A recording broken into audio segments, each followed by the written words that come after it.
Before we dive into today's episode, I want you to take a deep breath in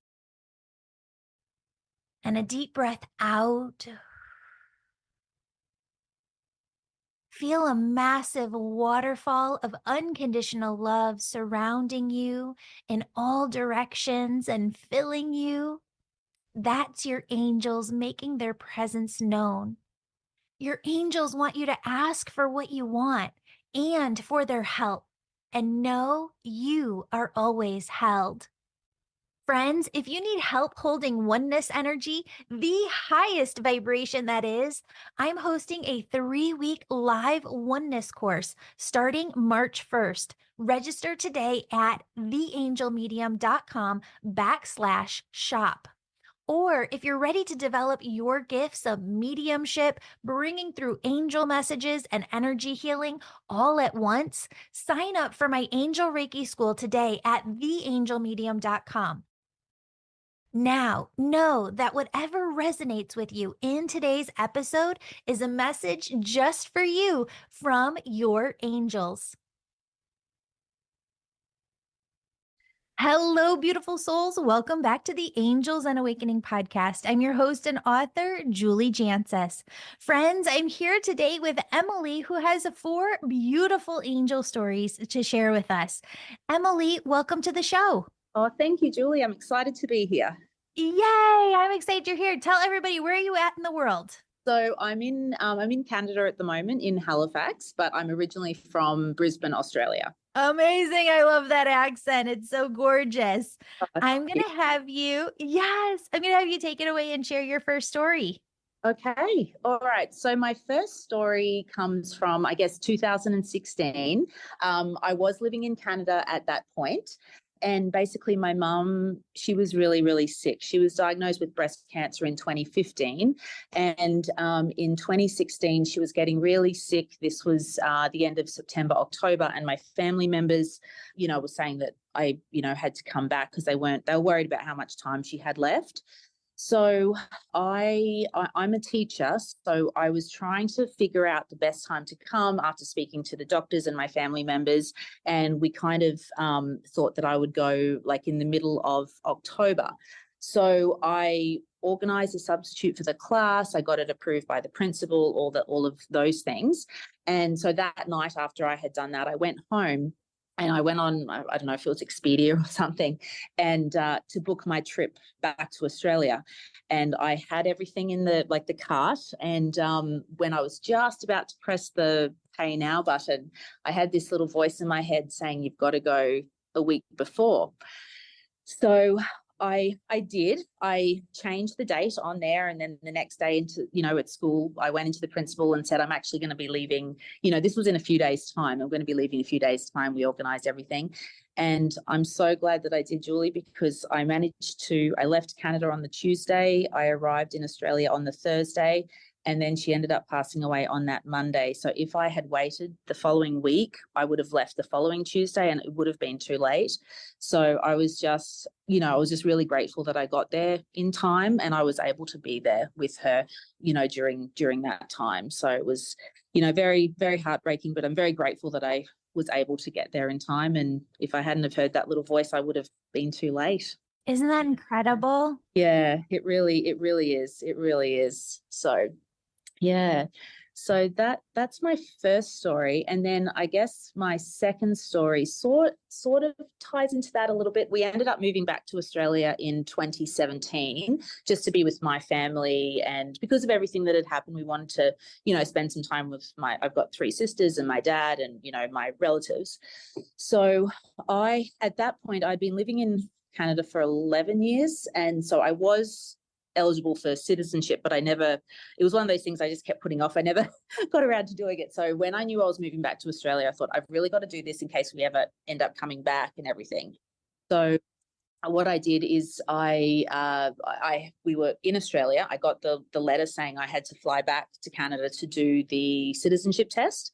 And the night before I was leaving, this was probably about 11 o'clock at night, I could not find my passport anywhere. And it was very stressful. It was a very stressful time. I could not find my passport. And we had been house sitting at that point, and we had been living in 3 different houses. So it really could have been in any of these homes. And I was going through everything, trying to remember. And in the end, I just said, Mum, you've got to tell me where this passport is, because I need to get on that plane tomorrow. Like, I can't, this is not something you can miss. Like, I could not miss getting back in time for that test. So anyway, after I asked her, I just had this little thought in my mind about where it was. And I think it was more of a vision. When we had first moved to Australia, I was living at my aunt and uncle's place because they had gone away for a bit. So we were house sitting there. And I had this vision of their bookcase on top of a pile of papers, and the passport was on top of that. So this was 11 o'clock at night, maybe even a little later at this point. So I said to my husband, I said, I think it's at my aunt and uncle's house. And it was late at night. So anyway, I felt terrible, but I did call them. I apologized profusely to my aunt, who I woke up. Said, Auntie Helen, I'm really, really sorry, but is there any chance you could go and look behind the one of the bookshelves in the living room? And I told her exactly which one it was. And so she did. She got out of bed. She was lovely. She's a lovely lady. She did. She looked behind the bookcase and she's like, yeah, your passport's here. So we drove over at nearly midnight to pick it up. And I was able to get on the flight the next day to fly back to Canada to do the citizenship test. So yeah, that was pretty amazing. I was pretty happy that I was able to do that. Well, explain to everybody too, those moments when our third eye activates, we see that Mm, vision through our imagination. yeah, It's just a little flicker. I mean, it's how I get daydreams of like, okay, well, I could write a book about this, or I could go do this. Or, a flicker will come in and be like, I will, as we're recording this new Bob Marley One Love movie is just coming out. And I'm like, oh my goodness, I want to see that. And yeah. it's been flickering into my consciousness. How did that work for you when you saw that passport sitting on the papers? Yes. So I saw, like, it was probably like in the right hand, I guess, trying to explain the right hand side of my brain, I guess. And I just had this vision of that particular bookcase, and on top there were the papers and the passport. That it was really quick, and then I just sort of saw it falling behind. And I never saw, like, I don't remember seeing them fall behind. It was just like, it was telling me that that's where it was. So it was really quick, but yeah, I just knew I had to call my aunt. And as I said, I felt terrible about waking her up at 11:30 at night at this point. Yes. She was very gracious. Of course. I think a lot of times people get confused and they feel like maybe something should be just something more when it comes to our intuitions or visions than it is, but it Yeah. really can just be that flicker or that flash. Yeah. And it was so quick, like a second, even if that, like, it was really quick. But I was like, Yeah. that's what it fell behind the bookcase. So yeah. Yeah, and Spirit's saying to tell everybody listening right now that this happens when our loved ones come in as well. You get a flicker of a memory with them, maybe a flicker of a scent, a vision of their face, or feeling their presence. This is how they make their presence known too. And Spirit's saying to just tell everybody that as we're talking about it just being a flicker, that second, that dash, it's really how our intuition works. It can be quick, which is why presence, stillness, silence is so needed, because when we're really present with our thoughts, our awareness, our energy, feeling, emotions, we catch those flickers and those quick seconds so much more and so much more quickly than when we're just go, go, go, go, go, and never really tuning into that daily spiritual practice. That's right. Yes. No, that Yeah. makes sense. Yay. Okay, I'm going to have you go into your next story.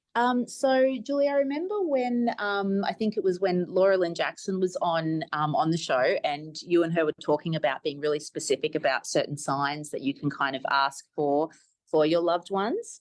And so I guess I've asked my mum to send me a couple of different signs, but one that I did ask her to send me was a cardinal.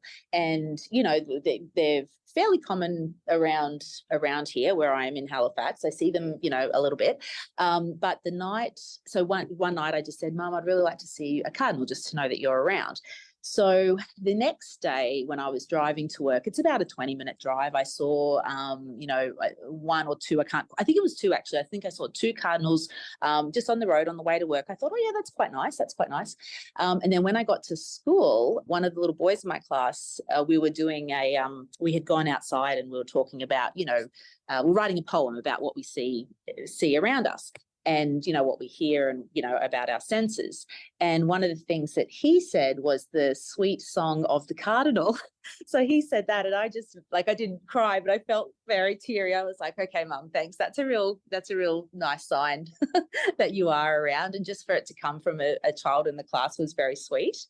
And then I guess I got a little bit more specific, and I said, I'd actually like to see 4 cardinals on a branch, which isn't something that you would see very often. And the reason why I chose 4 is because I have 3 sisters. My husband and I have 2 kids. I kind of thought 4 was a nice number. So for the longest time, I wasn't seeing it. And I was like, oh, maybe that's just too specific. I kind of everything was going through my mind. Anyway, over the summer, I met up with my 3 sisters. We went to Paris actually, because one sister was living in Germany and I was in Canada and they were in Australia. So we met up, and I just said to Mum, it'd be really nice if I could, see 4 cardinals on a branch or some sort of sign when I'm there. And I didn't see anything. The very last day that I was there, we were in this little little shop in a little village in just outside of Paris. Anyway, I saw these earrings. They were really nice, and they had 2 colorful birds on them. Wasn't thinking much about the signs or whatever. So I ended up buying them. And then I got back to Halifax. It was a couple of months later, and then I had the earrings on my bathroom dresser. And when the 2 earrings were next to each other, there was 4 birds in a row. And I was like, oh, that's kind of neat. That's kind of cool. And, as I said, they were colorful. But when I actually had a look at it, I looked up online, and the picture of the cardinals, it actually looked like the female version of the cardinal, which is more colorful, because I think it was the male that was just the plain red, whereas the females have the yellows and the other colors in it. And it was sort of like they were on the earrings in a way. So I just thought that was a nice little thing that, I did get that when I was with my sisters. We were all there together, and I saw the 4 cardinals on the branch there. So I thought that was kind of sweet that I saw that. Oh, that's adorable. I love that so much. I still wear the earrings quite a bit. So Oh. yeah.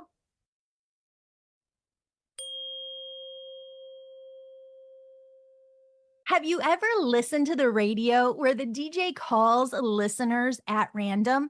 That's what we're going to start to do here, only it's me calling you to give you a free angel reading.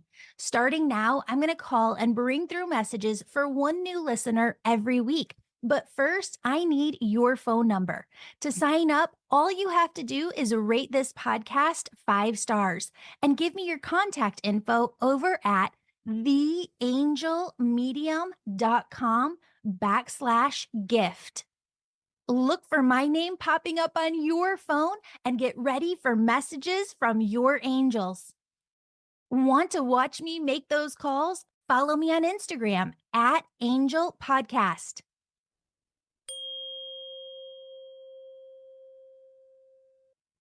And then I guess there's one more story also about birds as well. So in Brisbane, particularly in Australia, it's a type of parrot called a rainbow lorikeet, and they are just the most beautiful birds. They're very colourful. They're just lovely. And I absolutely love them. And so I said, all right, Mum, I want to see a rainbow lorikeet. And it was kind of funny because I was talking to my husband about this, and I said, I've asked Mum to send me a rainbow lorikeet. And he's kind of laughing. He's like, we're in Canada. We're never going to see a rainbow lorikeet. It's just not going to happen. Anyway, the next day at school, another little boy in my class, this is a different class because that was this year, the other one was last year. But before they go to recess, they go and get their reading books on their desk, and he couldn't find his for some reason. So he went over to the bookcase where there had been some new books that were dropped off. And so he grabbed a book, and on the front cover was a rainbow lorikeet. And it was just totally out of the blue. I had never seen this book before. And anyway, so that was the book that he had on his desk, which I thought was really sweet. And then I've just found that in the last couple of weeks, I'll open up Facebook, and then there's, how they have the profile pictures of people you might know, with no mutual friends or anything. It just might be people that you might know. And there was one lady popped up that had the rainbow lorikeet as her profile picture. And then another friend of mine, her daughter had been on a trip to Florida, I think it was, and they had been at a rainforest. It was some sort of bird sanctuary or something. And there was a video of her with all these rainbow lorikeets around her and sitting on her shoulder. So I just thought that was kind of neat. That's amazing. Yeah. Oh, I love that. So is your mom on the other side with an aunt of yours as well? Because I keep seeing the word aunt. Not well, I have not a close aunt, but like my great aunts. She's there with a number of great aunts, but my two grandmothers are there with her as well. Okay. I want you to know that one of those ants is very much connected to your energy and your purpose here. I want you to almost kind of see her as a guardian on your spirit team. And I really want you to, if you do any automatic writing, kind of connect in with her. Your mom and her come together from the other side and say that sometimes, can you tell me this, Emily? Do you get frustrated because do you feel like you're getting the signs, but maybe do you feel like you're not hearing from them as much when you ask a particular question? Yes, I do. Yeah, Okay. yep. Because your mom's sitting here the entire time as you're talking, and I'm like, okay, we'll talk about this. She's like, tell her that just how we were talking about before, right? It's a flicker. Right. When that vision comes in, you're asking questions, and she's actually bringing it back around, but it's kind of flickering a little bit. And she wants you to know that you're more intuitive than you think that you are. And if you wanted to develop it more, you could. But you can also just work with her one-on-one to amplify that hearing. Okay. Okay, that sounds great. Yeah. I would say that you feel a lot, you get a lot of sense of presence. She really wants to turn up that hearing because she says all she needs is for you to believe that you have all of the clairs and that you can. Okay. Okay, that's lovely. That's lovely. Yeah. Yeah. She also comes in thanking you so much. I feel like you've done so much for the family in different ways. Oh, that's lovely. I feel like you also kind of keep your sisters connected to her memory in different ways.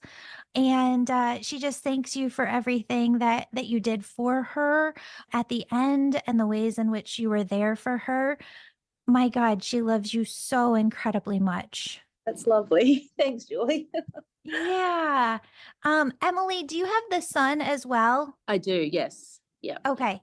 I don't know if you've been, this is something she's like, maybe we won't go into this totally on the podcast, but I just really want you to know that your son is taken care of. I feel like you've been asking for extra, um, maybe eyes, ears protection with him, and your mom just wants you to know that she's got it. Oh, that's lovely. That's lovely. Thank you. Thank you very much. Yeah. Yeah. Of course. Of course.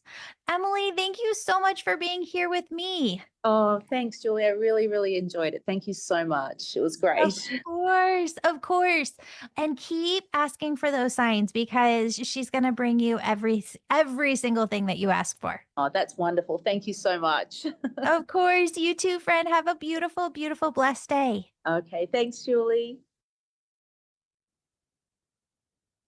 Friends, your angels asked me to do a little teaching here at the end of each episode in February about manifestation because they say that when it comes to you co creating within your own life, you're missing a step. that 98% of humanity is missing this step. So they want to give it to you. But first, I want to let you know something. I wish I would have called the Angel Reiki School the Angel Reiki Mediumship School, but that name was too long, right? Friends, the Angel Reiki School is not just a place where you learn Reiki energy healing. In fact, it's really not about learning energy healing at all. The Angel Reiki School is the place where you go to develop your gifts in mediumship, being able to bring through angel messages from the angels to other people, to learn Reiki and other energy healing modalities, and to learn how to, if you want, don't have to. A lot of people come through the Angel Reiki School simply to build out their gifts, to understand their gifts, develop their God given, unique spiritual gifts to the max. But a lot of people also come through the Angel Reiki School to develop a business of their own and to get that certification so that they know what they're doing when they're working with other people. Friends, an entire new class of the Angel Reiki School begins March 1st online. If you are looking to go through the Angel Reiki School, now is the time. Sign up for a discovery call with me. The link is in the show notes below. I'm going to help you get where you want to be as a healer or with your own unique spiritual gifts in the Angel Reiki School. All right, friends, here is the deal. When it comes to manifestation, Spirit is saying right now, they just keep flooding in this message that 98% of humanity looks to manifest, right? Like they want to manifest something. They know that they want to go in a direction. They get that clarity on that direction.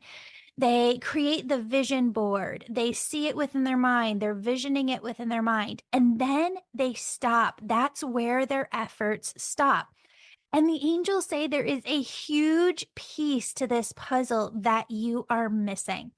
So that piece is when you vision, you have this clarity. I want to do X. You get the vision, you create the vision board, whatnot.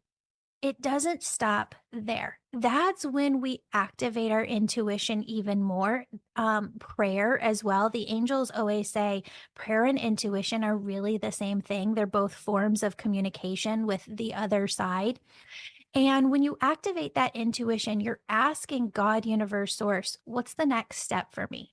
What's this first step that I need to take in order to work towards this goal that I have for myself, my life, my family, my career, whatever it may be?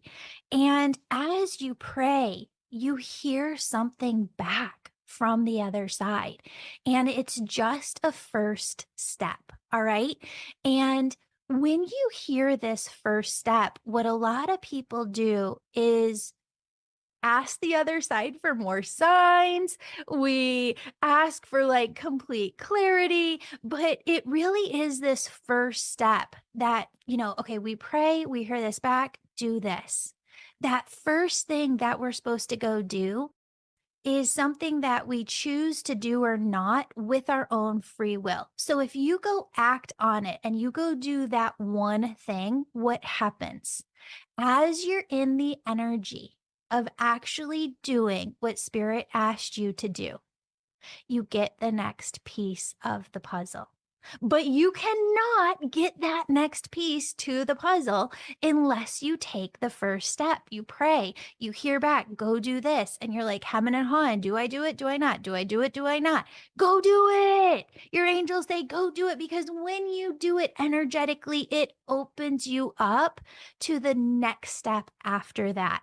And when you take action on that next step, it opens you up to the next step after that. This is what I mean when I say that some people are either crawling, walking, or running with God, universe, source. For some people, it takes them 6 months to get up the courage to go do that one thing that they're hearing back in their prayers. Go do this. Takes them 6 months to have the courage to go do that. For some people, it takes an entire year. For some people, it takes 10 years for them to get the courage to go do that one thing. And then we look around, right? And I'm not blaming or shaming anybody. I'm just trying to give you an example so that the angels can communicate with you better. What happens is then we look around when things aren't happening for us and we go, why? God, why? Why isn't it happening for me? Why aren't things coming through for me? Because you are crawling with God.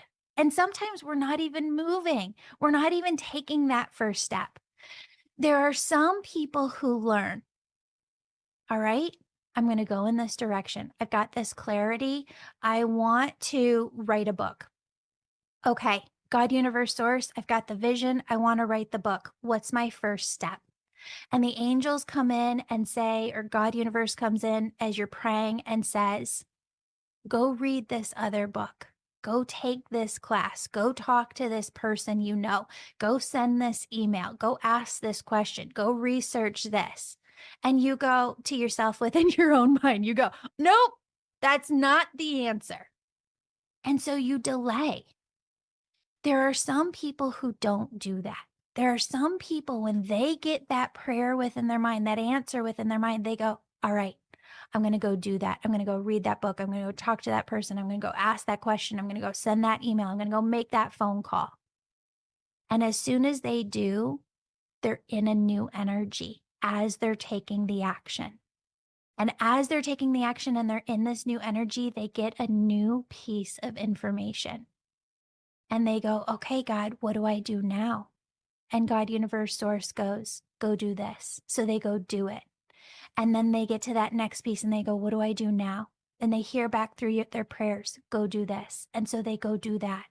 Friends, this is where people start running with God, universe, source. So 5 times a day, 10 times a day, 100 times a week, they're following God's directives. They're not hemming and hawing. They're just following the loving, positive messages that they're receiving through their prayers, through their intuition. And so when I look at the energy of a person who goes, Julie, why isn't it happening for me? Versus other people who are running with spirit, what you're seeing is actually a mathematical number of these are how many directives one person has gotten from God, universe, source that they've followed through on. And this other person over here has followed through on 5,000 within 1 year, whereas another person is waiting to take action on one. And again, friends, I'm not blaming, shaming, trying to create a negative energy within you at all. I'm trying to show you what happens when you're living a spiritual life and running with spirit. So I know this is a long enough intro. Listen to it a couple of times. I'm only going to leave it up in February. And I want you to pause right now and I want you to tune in and I want you to pray.